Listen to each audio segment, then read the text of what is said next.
Hi friends, అందరూ ఎలా ఉన్నారు? నా అన్వేషణ బెట్టింగ్ యాప్స్ మీద వీడియోస్ చేసుకుంటూ వెళ్తూ హైదరాబాద్ మెట్రో మీద ఒక వీడియో చేశాడనమాట. 300 కోట్లు స్కామ్ అయ్యేదో అని చెప్పి ఒక వీడియో చేశాడు. ఆ వీడియో చూసి మనోభావాలు తిన్న ఒక కానిస్టేబుల్ కంప్లైంట్ చేయడంతో వాళ్ళు సుమోటోగా ఆ కేసుని తీసుకొని ఆ యొక్క కేసు ఫైల్ చేశారనమాట నా అన్వేషణ మీద. ఇప్పుడు నా అన్వేషణ వీళ్ళు ఏం చేస్తారు?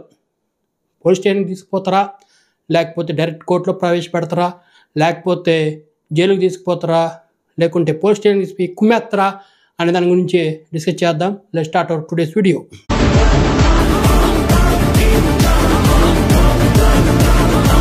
ఇప్పుడు మెట్రో అనేది హైదరాబాద్ సిటీలో మాత్రమే తిరుగుతుంది. ఒక రోజుకి 4,60,000 నుంచి 4,80,000 వరకు తిరుగుతూ ఉంటారు. నెలకు 1,40,00,000 దాదాపు. ఇంకా సంవత్సరానికి అయితే ఎక్కడికో వెళ్ళిపోతుంది లెక్క. అటువంటిది జస్ట్ మెట్రో స్టేషన్ నుంచి మెట్రో స్టేషన్కి ప్రయాణం చేసే వాళ్ళు మాత్రమే ఈ లెక్క. మెట్రో ట్రైన్ అట్టా పోతూ ఉంటే ఆ యొక్క జనాలు చూస్తూ ఉంటారు అనమాట. వాళ్ళైతే ఇంకా లక్షల్లో ఉంటారు ప్రతిరోజు. ఇలా చూసుకుంటే దాదాపు ఒక 10 కోట్లు, అంటే చూసిన వాళ్ళే, అంటే 10 కోట్ల సార్లు దాన్ని చూసింటారు అనమాట. ఆ రేంజ్ లెక్క ఉంది దానికి. ఇప్పుడు చాలామంది అరే హైదరాబాద్ జనమే 10 కోట్లు లేదు కదా అంటే చూసిన వాళ్ళే మళ్ళీ చూస్తారు అని చెప్పి వ్యూ కౌంట్ అనమాట. ఒకడు ఒకసారి చూస్తే ఒక వ్యూ వచ్చినట్టు అట్లా టికెట్ అనేది ఒకసారి కొంటే ఒక ప్రయాణికుడు అని చెప్పి లెక్కేస్తారు. అట్లా చూసిన వాళ్ళని మనం ఒక 10 కోట్లు ఒక నెలలో చూసింటారు అని అనుకుందాం. ఇండియాలో లా పక్కన పెట్టేస్తే తెలంగాణలో మన పూర్వ సీఎం కేసీఆర్ ఏమని చేశాడంటే బెట్టింగ్ యాప్లు అనేది బ్యాన్ చేశాడు. Dream11, My11 సర్కిల్ ఎటువంటి యాప్లు కూడా తెలంగాణలో పనిచేయవు.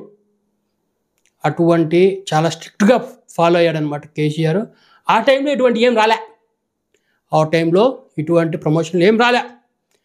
ఈ టర్మ్లో డైరెక్ట్గా ఒక మెట్రో ట్రైన్ మీదే ఈ యొక్క వచ్చేసిందనమాట. హర్ష సాయి అనేటోడికి 1 కోటి సబ్స్క్రైబర్స్ ఉన్నారు. వాడు వీడియో పెడితే దాదాపు ఒక 10 మిలియన్ చూస్తారు, అంటే 1 కోటి వరకు చూస్తారనమాట. అటువంటి వాడికి 60 లక్షలు వాడే ఒప్పుకున్నాడు. 60 లక్షలు తీసుకున్నా అని చెప్పి ఒక ఇంటర్వ్యూలో. అటువంటిది వాడికి 1 కోటి రూపాయలు ఇస్తాము, 1 కోటి రూపాయలు అంట ఒక్క వీడియోలో ఆ యొక్క యాప్ని ప్రమోట్ చేస్తే 1 కోటి రూపాయలు ఇస్తారంట. అటువంటిది ఇన్ని లక్షల మంది తిరిగే ఒక మెట్రో ట్రైను, అనేక లక్షల మంది దాన్ని యూజ్ చేస్తున్నారు, అనేక లక్షల మంది దాన్ని చూస్తున్నారు. అటువంటి ఒక ట్రైన్ మొత్తం మనం అంటించేస్తే వాడు ఎన్ని కోట్లు ఇచ్చింటాడు. చిన్న బేసిక్ అనమాట ఇది. ఇప్పుడు ఈ యొక్క తెలంగాణ నుంచి మహారాష్ట్రకు పోతుంది కాబట్టి మేము ఆ యొక్క ప్రమోట్ చేశాము, అక్కడ లీగలే ఇక్కడ ఇల్లీగల్ అయినా కూడా అని మాట్లాడవచ్చు. కాకపోతే హైదరాబాద్ సిటీలో మాత్రమే తిరుగుతుంది అనమాట ఆ యొక్క మెట్రో ట్రైను.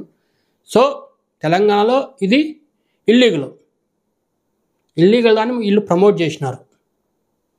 దాని గురించి నా అన్వేషణ అనేటోడు వీడియో చేసినాడు. ఇది ఫస్ట్ పాయింట్. నా అన్వేషణ అనేటోడు ఆ యొక్క డబ్బులు తప్పు చెప్పి ఉండొచ్చు, కాకపోతే జరిగింది అయితే నిజమే కదా.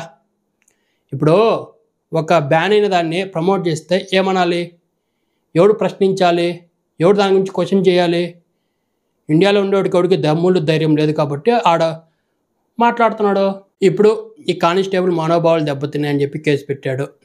ఇదే తెలంగాణలో చాలామంది చనిపోతూనే ఉన్నారు. ఇదే తెలంగాణలో చాలామంది బానిసలు అయిపోయారు. ఇదే తెలంగాణలో దానికి అలవాటు పడిపోయి ఆస్తులు అమ్మేసిన వాళ్ళు కూడా ఉన్నారు, చనిపోయిన వాళ్ళు ఉన్నారు. అప్పుడు ఈ కానిస్టేబుల్కి మనోభావాలు దెబ్బతినలేదా అనేది నాకు క్వశ్చన్ అనమాట. ప్రతి సంవత్సరము నా అన్వేషణ అనేటోడు ఏదో ఒక టాపిక్ మీద వీడియో చేస్తాడు. కాకపోతే లాస్ట్ టైం ఈసారి దీని మీద చేశాడనమాట. కాకపోతే కరెక్ట్గా ఈ యొక్క ఐపీఎల్లోనే స్టార్ట్ చేశాడు.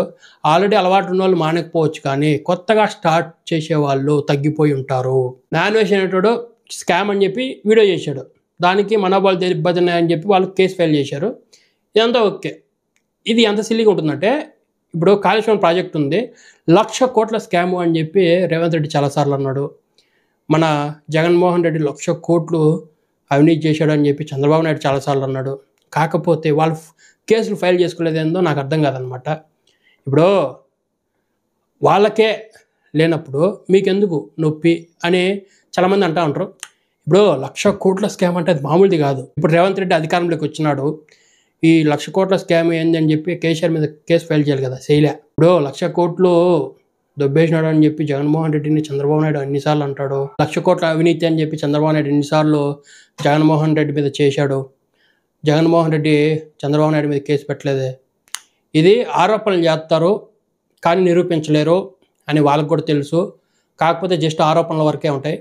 ఈ ఆరోపణల్ని తీసేసుకుని ఒక కానిస్టేబుల్ వెళ్ళి కేసు పెట్టేసినాడు అనమాట. ఇది హైలైట్. ఈ కేసు ఎలా ఉంటుందంటే ఏదో సెల్ఫ్ సాటిస్ఫాక్షన్ కోసం వాడిని ఏమి చేయలేకపోయారు అని జనాలు అనుకోకుండా ఉండడానికి వాడి మీద కూడా కేసు ఫైల్ చేశాం అని చెప్పుకునేదానికి మాత్రమే ఇది పనికొస్తుంది. ఎందుకంటే ఇప్పుడు నాన్ వెజ్ అనేటోడు ఎరిపప్ప కాదు, వాడు తెలుగు స్టేట్స్లో నెంబర్ 1 సంపాదించేటోడు లీగల్గా. అదే యాప్లు ప్రమోట్ చేసి కాదు, లీగల్గా సంపాదించేది వాడు.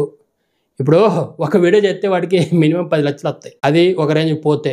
లేకపోతే మినిమం 3 లక్షలు వస్తాయి, నెలకి 30 లక్షలు. ఇప్పుడు ఇదే కేసులో నాన్ వెజ్ అనేటోడు రాడు, వాళ్ళ లాయర్ని పంపించాడు అనుకో.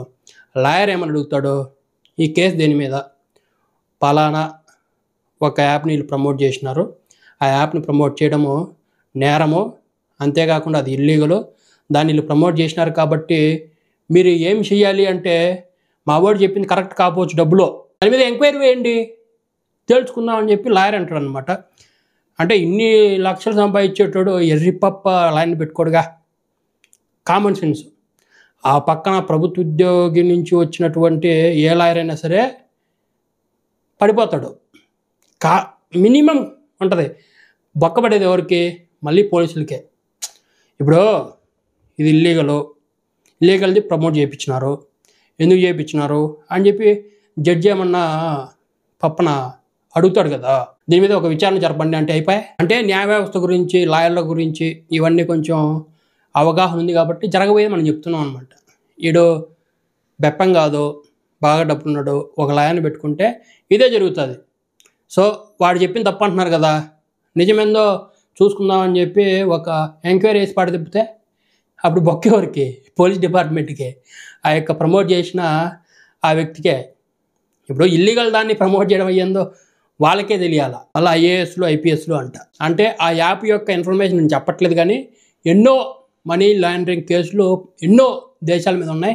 ముఖ్యంగా రష్యా దేశం దీని మీద ఒక కేసు కూడా ఫైల్ చేసిందనమాట. చాలా మోసాలు చేశాయి ఈ యాప్లు, దాన్ని వీళ్ళు ప్రమోట్ చేసి దీనికి చాలా అత్యున్నత పేరుందని చెప్పి వాళ్ళు క్లెయిమ్ చేసుకుంటున్నారు. భారతదేశం గురించి వ్యతిరేకంగా మాట్లాడాడు అని చెప్పి నాన్ వెజ్ మీద ఆ కేసులో ఇంకోటి ఫైల్ చేశారనమాట. ఇప్పుడు పాకిస్తాను వాళ్ళు హైదరాబాద్లో చాలామంది ఉన్నారు, వాళ్ళందరూ ఎలా వచ్చారు, వాళ్ళకి ఆధార్ కార్డులు ఎలా వచ్చాయి, ఇక్కడ అవినీతి లేకపోతే రావు కదా బ్రో. అవినీతి లేకపోతే ఆ పాకిస్తానీ వాళ్ళు హైదరాబాద్లో ఎలా ఉంటారు, వాళ్ళందరికీ ఆధార్ కార్డులు ఉన్నాయంట, వాళ్ళందరికీ ఫేక్ ఐడీలు ఉన్నాయి, ఎట్ట వచ్చినాయి. ఇప్పుడు ఆధార్ కార్డు నేను నువ్వు ఇవ్వలేం కదా, దానికి ప్రభుత్వ సంస్థే కదా ఇచ్చేది ఆధార్ కార్డులు. ఎట్టపోయినాయి, ఒరిజినల్ ఆధార్ కార్డులే అంటాయి, ఎట్టపోయినాయి. అవినీతి ఉండబట్టే కదా పోయిందే, నిజాలు చెప్తే ఎందుకు మండిపోతుంది. ఒక ఐపీఎస్ అధికారికి స్టార్టింగ్ శాలరీ 50,000, ఆయన డీజీపీ రేంజ్కి వెళ్ళిన తర్వాత 2,10,000, 10,000, 20,000 అవుతాయి. ప్రతి ఒక్కరూ ఆ యొక్క పదవి విరమణ అయిపోయిన వెంటనే వాళ్ళకంటే తోపెవడు లేడు అన్న రేంజ్లో కోటీశ్వరులు అయిపోతున్నారు. ఏంది ఈ శాలరీతో ఆ రేంజ్ కోటీశ్వరులు ఎట్ట అవుతారో నాకు కూడా తెలీదు. అవినీతి ఉండబట్టే కదా జరిగేది. అవినీతి ఉంది బ్రో, అవినీతి లేదని మనం సంకల్పం చేసుకునే తప్పు. ఎంతోమంది పాకిస్తానీ వాళ్ళు ఇండియాలో ఉన్నారు. ఈ పహల్గామ్ ఆ ఘటన జరిగిన తర్వాతే చాలామందిని బయటకు పంపించినారు. అది ఉన్నారు, అవినీతి ఉంది అని వాడు చెప్తే అదేదో వాడు ఏదో పెద్ద అందరినీ చంపేసినట్టు బిల్డప్ ఇచ్చేయడం అనేది చాలా తప్పు. ఇప్పుడు బెట్టింగ్ అనేది తెలంగాణ ఆంధ్ర రెండిట్లో బ్యాను కాబట్టి వాడు చేసేది కరెక్ట్ అని నేను అంటా. అంతేకాకుండా ఇప్పుడు ధర్మం వైపు మాట్లాడేటోడు వాడు ఎంత నీచానికైనా దిగజారినా వాడు ధర్మం వైపే నిలబడుతున్నాడు. అధర్మం వైపు ఉన్న వాళ్ళ గురించి వాడు తప్పుగా మాట్లాడితే అది రైటే. ఇప్పుడు వాల్మీకి రామాయణంలో రాముడు వాలిని ఎట్ట చంపినాడు, ధర్మం కోసం అధర్మంగా చంపినాడు. మహాభారతంలో భీముడు దుర్యోధనుణ్ణి ఎట్ట చంపినాడు, అక్కడ ధర్మం వైపు నిలబడేటోడు అధర్మంగానే ధర్మాన్ని నిలబెట్టడం కోసం చంపినాడు అంతే. ఇప్పుడు ఆ మహాభారతంలో ఆ విష్ణు చక్రాన్ని ఆ యొక్క సూర్యునికి అడ్డంగా పెట్టి గెలవలేదా? సో ఇవన్నీ ఎట్లుంటాయంటే, మనం ఏదైనా ధర్మం మీద పోరాడుతున్నప్పుడు, ఏదైనా మంచి కోసం మనం పోరాడుతున్నప్పుడు ఎన్నో లంగా పనులు చేయాల్సి వస్తుంది. ఎందుకంటే అవతల వాళ్ళు లంగాలు కాబట్టి అలా చేయాల్సి వస్తుంది. ఈ యొక్క బయాస్ అని యాదవ్ అనేటోడు వాళ్ళ సబ్స్క్రైబర్స్నే మోసం చేశాడు. మీరు రండి, నీకు రోజుకి ఎంత ఇస్తాను, మీరు డిపాజిట్ చేయండి, డిపాజిట్ చేసిన వాళ్ళందరికీ నేను ఇంత అమౌంట్ చేసి నేను ఐఫోన్లు ఇస్తాను అని చెప్పి వాడు ఒక రేంజ్లో పెద్ద స్కామ్ చేసినాడు. వాడు కూడా నాన్వేష్ అనేటోడి గురించి వీడియో చేసినాడు అనమాట. నాకు ఇది తెలీదు, ఇట్లా కేసు పెట్టాలని తెలీదు. అరే పప్ప, వాళ్ళు పోలీసులు కాబట్టి వాళ్ళ కేసు తీసుకున్నారు. మీరు పోతే మిమ్మల్ని పట్టుకొని లోపలేసి కొడతారట్టే. ఎందుకంటే ప్రమోట్ చేసింది మీరు కదా, అది లీగల్ కదా. పోలీసు వాళ్ళ మీద కేసులు పెట్టుకోరు, కానీ మీ మీద పెడతారు. ఎందుకంటే మీరు చేశారు కదా, తప్పురట్ట. ఏదో వాడి మీద ఒక కేసు పైలాగానే వచ్చేసి నేను చూసుకుంటా అంటే నువ్వేం పీకలేవు. నీకు చదువు లేదు, సందు లేదు, ఏం లేదు. జనాన్ని మోసం చేయడం మాత్రం వచ్చు నీకు, అంతే. సో ఇది మ్యాటరు. ఈ యొక్క అన్వేషణ అనేటోని ఆకు కూడా ఎవరు పీకలేరని నేను సభాముఖంగా తెలియజేసుకుంటున్నా. ఆ వీడియో డిలీట్ చేసి ఉండొచ్చు, చేసి ఉండకపోవచ్చు. ఇది నిజం. నిజాలు మాట్లాడితే మన జనాలకు నచ్చదు, ఎందుకంటే వాళ్ళు నిజాయితీగా బతకట్లేదు కాబట్టి. సో నెక్స్ట్ వీడియో మళ్ళీ కలుద్దాం. So please subscribe channel. Thanks for watching.